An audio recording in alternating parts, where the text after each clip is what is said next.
revision notes in this recording and a bit of guidance for you on how to approach revision notes. I've put painful but necessary as the tagline here. Painful because they take a while to do and they're also not the most important thing.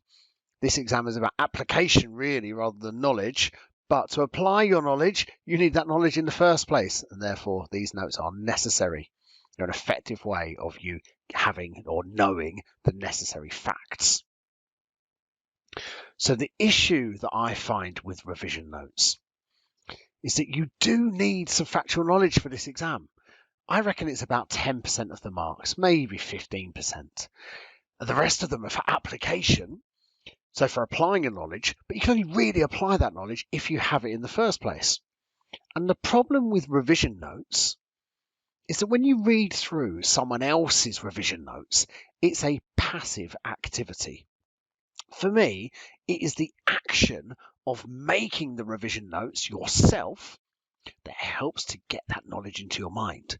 When you read through someone else's revision notes, well, whoever made those, it was great for them because it helped them to remember the facts as they made the notes. But it's not really that useful to refer to someone else's revision notes. For me, it's the act of making the notes and deciding what goes in there and making them memorable that is really useful. I'm going to show you what works for me. You don't have to follow this advice, but this does work for me and it could work for you too. So here's an extract from the revision notes that you can get from the FME platform.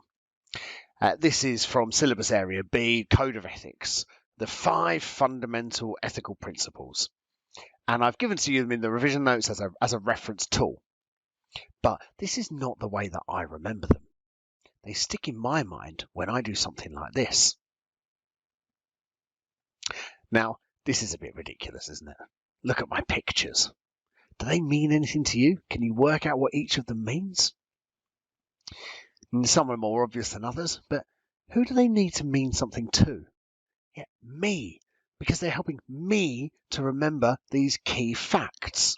And so by drawing the little pictures and being a bit silly with it, it helps the facts to stick into my mind. You know, I'm quite a visual learner, and so this really works for me.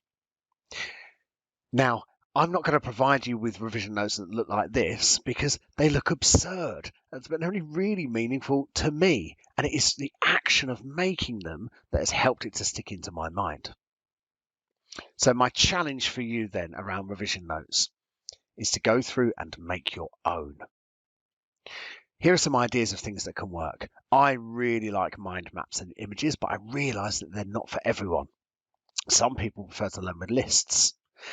And a good technique I actually picked up from one of my students is post-it notes. She covered her whole house in post-it notes with relevant facts from different parts of the syllabus on it. You know, in silly places like inside the fridge or on the back of cupboard doors. So when she opened a particular cupboard, there'd be some of her important facts stuck there. So as she went around her everyday life in the house, she's always looking at different areas of the syllabus that she needs to remember. And she actually used to organise her house by syllabus area. So syllabus area B, for example, was in the kitchen. And so she could go to various places in the kitchen in her mind and also in her house to get the relevant information. Now, you can use my revision notes as a reference tool.